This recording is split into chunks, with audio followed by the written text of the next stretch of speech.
Hello, everybody, and welcome to Today in Space. We're here for episode 350, and we just had some time in Scotland, but we are back, and there was a lot of space that happened. So we're going to have a few episodes coming up here, but the one we have to follow up with first is Boeing's Starliner, as it's currently docked at the station, and astronauts Suni Williams and Butch Wilmore are still on the space station. I'm sure you've seen a bunch of articles saying how they're stranded up there. Well, we dug into it, and we're going to tell you what we learned about the last teleconference that NASA had with the press. We actually listened to that, and we're going to talk on why they're not stranded, but why this is definitely not a good thing for Boeing, and how there's still a good amount of time before we see any kind of return. But we're going to tell you everything that we found out, break it down, and discuss the good and the bad and the ugly of what's going on with Starliner and Boeing and NASA. So let's dive in. Welcome to Today in Space.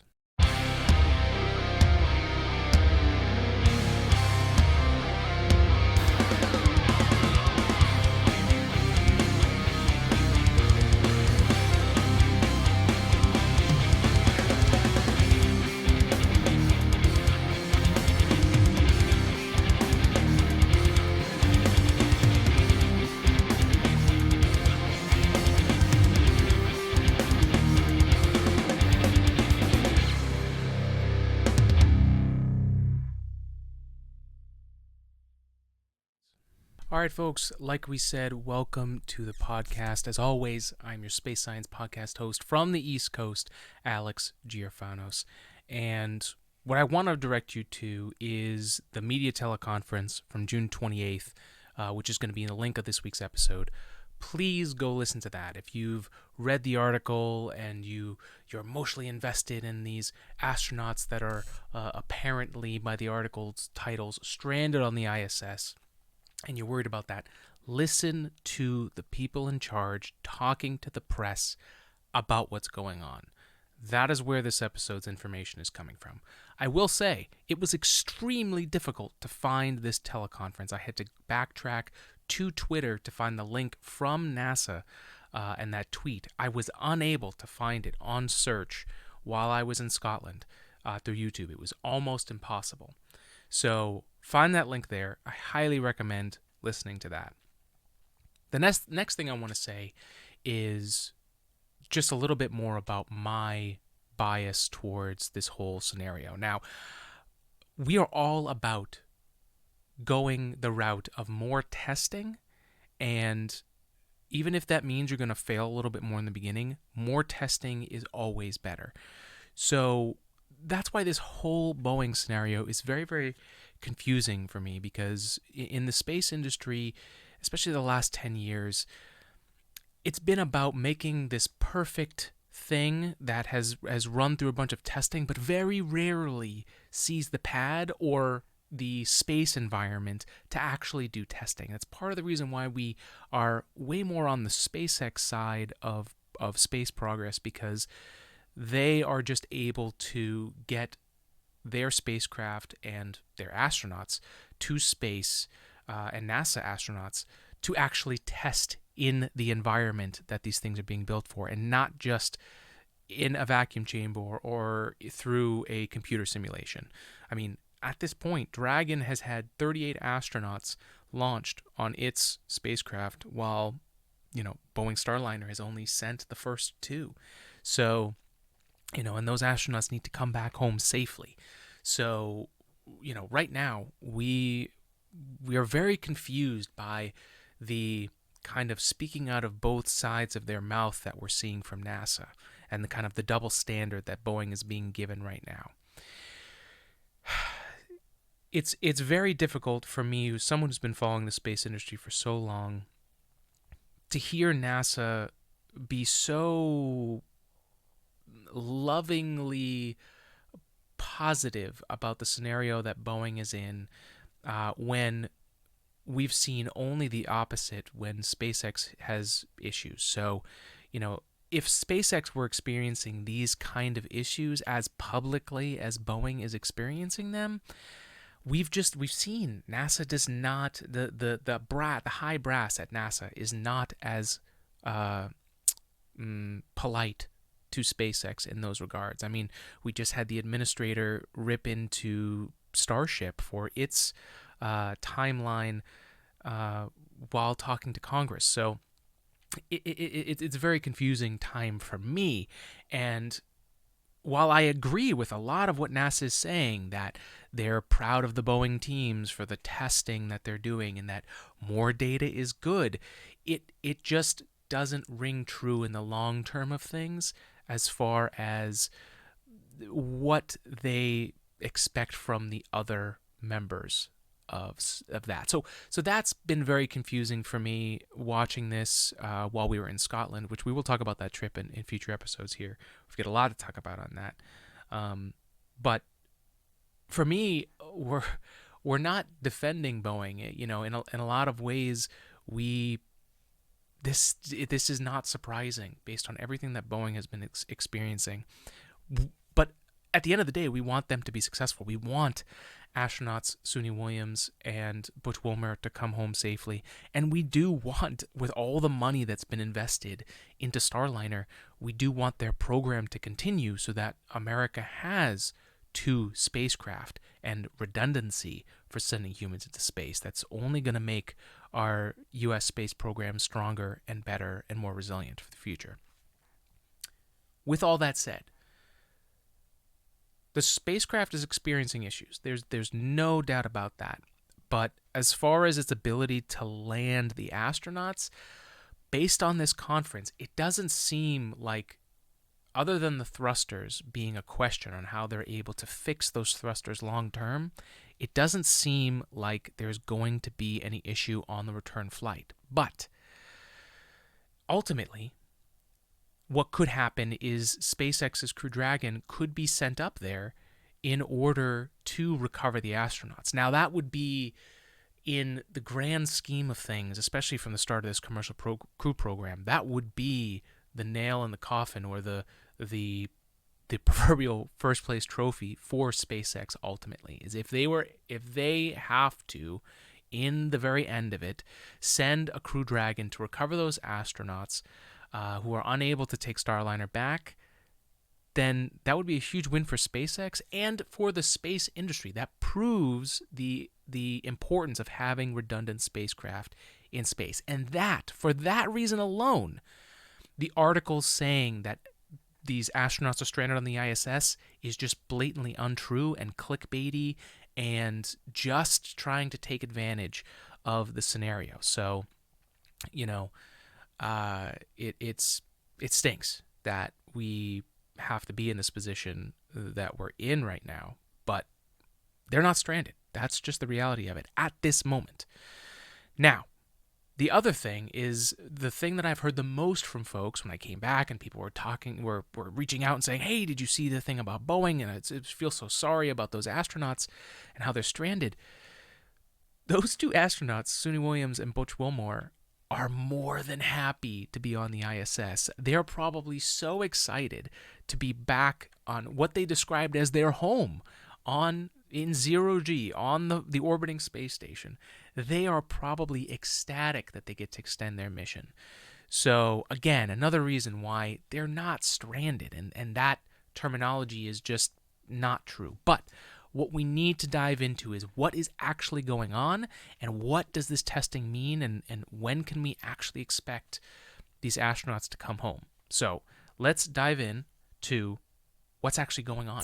All right, so the first thing that I think everyone has probably heard, even if you read a little bit past the clickbaity titles of the astronauts are stranded, is this 45-day limit for the spacecraft. And even I was under the impression that the spacecraft was really only rated for 45 days.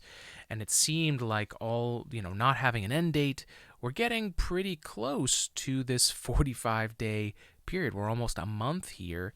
We're recording this here on July 6th. But that 45-day limit, according to this teleconference with the Boeing experts and the NASA experts, is from the crew batteries that are on Starliner. And so that 45-day limit is the limit of the batteries themselves. And, in the conference, they were saying, they've been recharging the batteries. Right now, the batteries seem to be fine. The space station is recharging those while it's docked. And they were saying that they were probably going to update that to 90 days, so double the amount of time that they would be on there, which essentially puts Starliner up there the entire summer, which is kind of crazy. As far as Starliner spacecraft itself, it was designed for 210-day missions. So, 90 days to 210 days in the ultimate scheme of things is not super crazy for them to do that. But again, talking out both sides of their mouths and kind of contradicting themselves, the ease at which in this teleconference they were saying that they were going to just extend the battery life from 45 days to 90 days and basically pushing the 210-day mark, these are not things we would have heard, in my opinion, if SpaceX was having the same issues. There would have been a lot of discussion about the compounding risk that was being involved, and that's ultimately my long-term concern with all of this, is that Boeing and NASA have had a very long partnership. Boeing has been involved in the space industry and is specifically at NASA as a contractor for a very long time. And so where my risk analysis of this whole scenario comes from is that the ultimate worst thing that could happen here is that those relationships go as far as making it unable for NASA and the teams to make good risk assessments on the scenario and make the relationship more important than the risk profile. What do I mean by that? Basically, the worst thing that could happen is that all of these risks become compounded, and then they keep adjusting. Okay, well, 45 days was initially the battery, so we push it to 90. The spacecraft's up to 210 days. So, we've got a lot of wiggle room, and then they get the data, we'll talk about here in a second, from the thrusters and the leaks. And all of these things that, are on the edge, are within the acceptable guidelines for this test flight, and then they send the astronauts back, and that compound risk ends up putting these astronauts' lives in danger. That is the worst thing that could come from this whole Boeing scenario. Now, we are far from that yet. There isn't enough data that we have seen as the public, because that's what we're sticking to here, is publicly available information. We have not seen enough that says that the return flight itself is going to be dangerous. There are problems, no doubt, but the worst thing that could happen is that they choose, because of ego and because of not wanting to, the space shuttle, if there's anything we can learn from the space shuttle era, it is that we cannot allow the ego and the pressure of the moment, just like the space shuttle launching on one of the, outside of specs because someone said it was okay, endangering the lives of those astronauts, or returning the space shuttle before everything was ready while the heat tiles had damage that clearly internally there was discussions that it was not safe to do so. Both of those scenarios are evidence that NASA is not perfect, that intelligent people can make dumb decisions under pressure. So the question is if a scenario comes down the pipeline here where the scenario is to send up a Dragon spacecraft to return these crews so that the Boeing spacecraft can return robotically, and we don't allow the astronauts to be put at risk on there, if they decide not to do that because of ego, because of the pressure of the event, and they put those astronauts on there anyways, it could be very bad. And it could cost lives. So that, if we're talking about what the danger of this scenario is, it's hubris and it's ego and it's pride that's on the line here. So that, if you're looking for a story and you're looking for the scenario that we need to be careful for, that is the line and the future we're hoping does not happen. And we hope that, calm minds and steady souls win the day out on that one, and we don't make rash decisions just because a company like Boeing is experiencing not great press and needs a win. There's no reason to risk lives like that. Now, let's dive into the two things that we knew was happening before and kind of what to expect on the earliest of when these astronauts could come home. We're talking about the helium leaks on those valves and those thrusters that are currently being tested here on Earth. Again, I highly recommend going back and listening to the June 28th ISS operations teleconference where they discussed the issues with the spacecraft and the testing they were going to do. Again, that's where this data is coming from. But to save you time, we're going to break it down here. But of course, you can always dig deeper with the links in this episode. So, the helium leaks. Now, the helium leaks, there's multiple valves. There's plenty of redundancies here. But these 5 manifolds were leaking on the way up. They said there was the leak rate that was occurring wasn't going to impact the mission long term and that it's within acceptable bounds. That's engineering speak for saying it's not great, but we put in a lot of buffer so that it's okay. Now, on June 15th, when they tested those manifolds, the leaks got better while they were docked on station, which means that, whatever they did, it's not getting worse. So this is a good thing, but again, not the greatest thing in the world. The question is, why are they happening in the first place? Having redundancy is great, but to have them happen on a test flight like this does introduce some problems. Boeing as a company has had issues with quality control, and so we hope that the amount of extra redundancy that goes into human spaceflight is enough of a buffer for this not to be a problem long term. But in the next game of this, after they get these astronauts home, they need to figure out what's going on with these leaks, because as far as human spaceflight is concerned, it's not acceptable to have these many errors and then not have the critique publicly on the other end from NASA. Now, the thrusters on the spacecraft, as they were making their approach, the launch went great. So the United Launch Alliance placed Boeing Starliner in an ideal, almost perfect orbit to get to the station.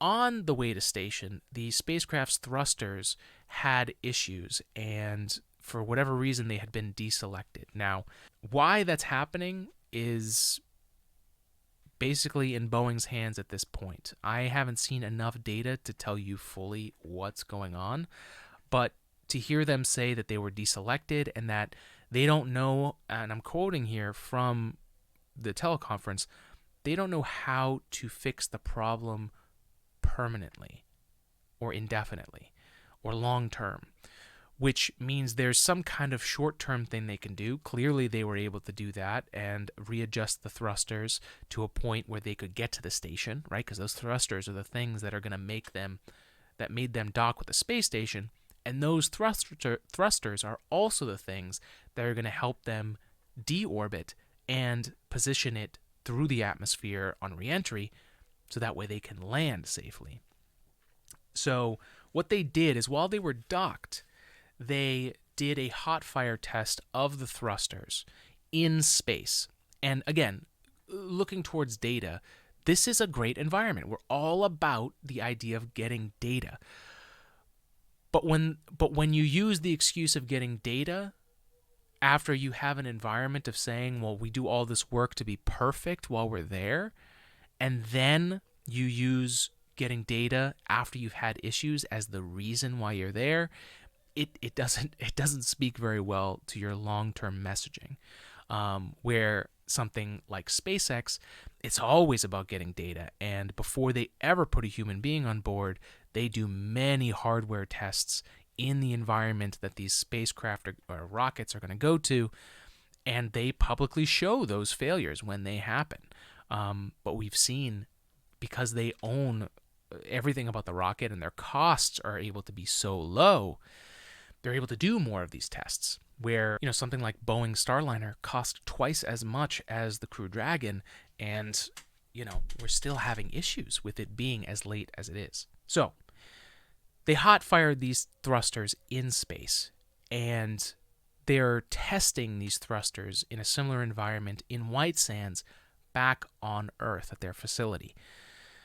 This testing could take 2 weeks. Now, this was the June 28th conference where they said it would take another 2 weeks to finish the testing, and then I would assume to also analyze all that data. But let's just say it takes another 2 weeks to do the full testing to compare them, right? At a bare minimum, we're looking at the end of this week, early next week, before they are able to make the decision whether the thrusters are ready. And I think the thrusters are a big part of why they cannot say when the spacecraft is going to be able to leave. And I think it's also why they haven't made decisions on exactly when, because they still are within that 45-day window, although very, very close. So NASA doesn't want to approve extending 45 days to 90 days if they don't have to. We're looking at basically another week before anything gets decided on Starliner, and that is assuming that the data that they see on Earth matches up or gives them confidence on what's happening in space. So that's our review of Starliner. The astronauts are not stranded as of right now, and I think it's totally reasonable that SpaceX could push, if they're asked to, a Crew Dragon launch to send up a Crew Dragon as a lifeboat to send home the astronauts early. Again, if they have to. Now, I don't know everything about the scenario on anything that's involved with re-entry for Starliner. I don't really have access to the information, nor have I had the time to really dig through it and give you guys a confident answer. But what I can tell you as someone who's been following this a while and who has an aerospace engineering degree, I know that we're in this very interesting time for space and for human space travel. And as long-standing as Boeing is as a company, in the space industry, they have not sent human beings to space in a long time. And so it's not just it's not just as easy as we've been in space a long time, we know what we're doing, things are going to be okay. It's been a long time since any U.S. company has sent astronauts and human lives into space and returned them. And SpaceX's Crew Dragon, again, we were talking about it, 38 astronauts have been sent up to space and returned. And so we are in a very interesting era where we have 2 spacecraft, and the new bucks on station, the SpaceX team is doing some great stuff, and we wish the Boeing team all their success, getting all the data that they need and making the right decisions to get the astronauts home, whether it's on their spacecraft or another one. Whatever it is, there will be more time for tests if the spacecraft needs to return robotically. They've spent a ton of money on it. I don't see them canceling the program if for some reason they robotically have to send the spacecraft back without crew. I think it will just mean that there needs to be another test flight before then. But in the meantime, there are so many different things that are going to be happening in space, but we'll be talking about that very soon. So what we want to know from you, especially if you've hung out this long, thank you so much. We really do love you and appreciate you. But we'd love to hear from you. We'd love to hear what your whole thought is on this whole Boeing scenario with Starliner and SpaceX's Crew Dragon and really space station and human spaceflight in general. We want to hear from you. We love hearing from you, in fact. So hit us up in the comments here on YouTube or email us at todayinspacepodcast@gmail.com if you're listening on your favorite podcast app, and hit us up on social media. You can hit us in the DMs or on the comments on any of our posts. TikTok, we're on Today in Space. We're Today in Space Pod on Instagram. Today in Space Podcast on Facebook. And like I said, you can email us at todayinspacepodcast@gmail.com. Thank you for joining us for another episode of Today in Space. We really do appreciate it. Spread love and spread science, and we'll be back for more. Be well. We'll see you next time.